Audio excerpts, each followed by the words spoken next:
Bienvenue à Beaunois, la commune qui accueille le Popo Carnaval chaque année. À cette occasion, une diversité de cultures orne les rues. Les hommes se déguisent en femmes et vice-versa. Mais d'où tirent-ils ses origines?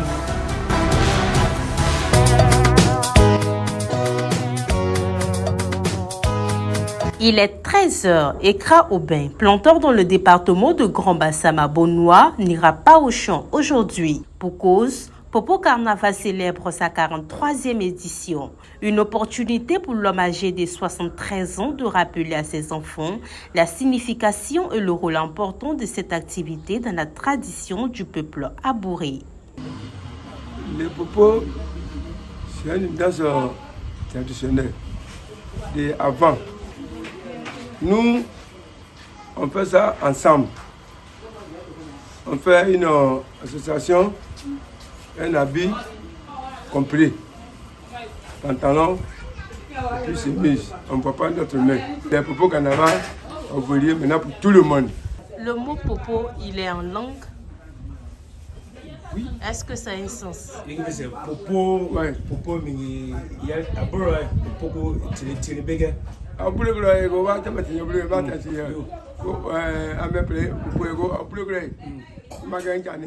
Le Popo, c'est comme quelqu'un qui porte un masque au visage.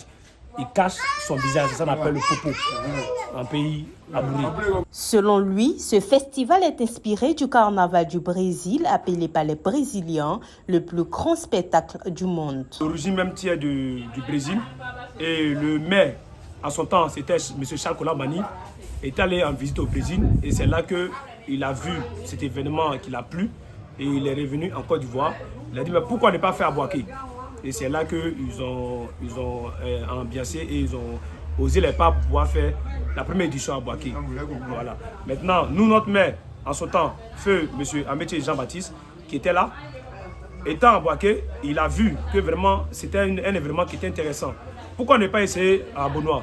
Donc c'est ce qui a fait que lui aussi il a eu l'idée de mettre ça à Beaunois. Mais le papa racontait que Boaké fait son défilé, Boaké fait son carnaval avant Beaunois. Parce que Beaunois, nous, en fait, pour nous, évidemment, c'est dans la période du Pâques. Mais avec l'événement du coronavirus, il y a eu le décalage des temps, des années et tout ça. Si le carnaval de la terre de la vraie croix brille de mille couleurs, celui du sud-est de la Côte d'Ivoire est plutôt un mélange de culture africaine, parfois d'extravagance.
Lorsque le roi Popo fait son entrée, c'est les enfants qui en sont les plus émus. Conçu à partir de tas de plastique, ce gigantesque roi est explosé à la fin de la cérémonie.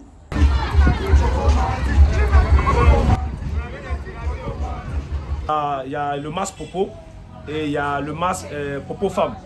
Ce sont les masques, lorsqu'on brûle, qui symbolisent qu'on a la fin. C'est-à-dire que l'activité, l'événement du Popo Carnaval tient à sa fin. Ils l'ont conçu par le biais des mécaniciens. Les mécaniciens qui mettent, bon, il y a plusieurs modèles, hein.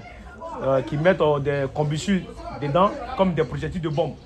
Et lorsque on met le feu, ça génère un bruit qu'on appelle boum, c'est-à-dire que ça a une détonation. Voilà. Et souvent quand on était enfant, on aimait s'amuser à ça. Quand ça fait boum, une fois, on dit une fois, boum, deux, boum.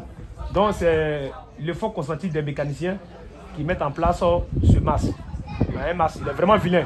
Il n'est pas du tout beau comme les masques modernes. Voilà, c'est vilain. Bien avant ce défilé traditionnel devenu aujourd'hui l'un des événements culturels les plus prisés du pays, les Abourés animaient leurs fêtes de fin d'année et d'autres activités de danse traditionnelle comme la danse Aya et samedi soir.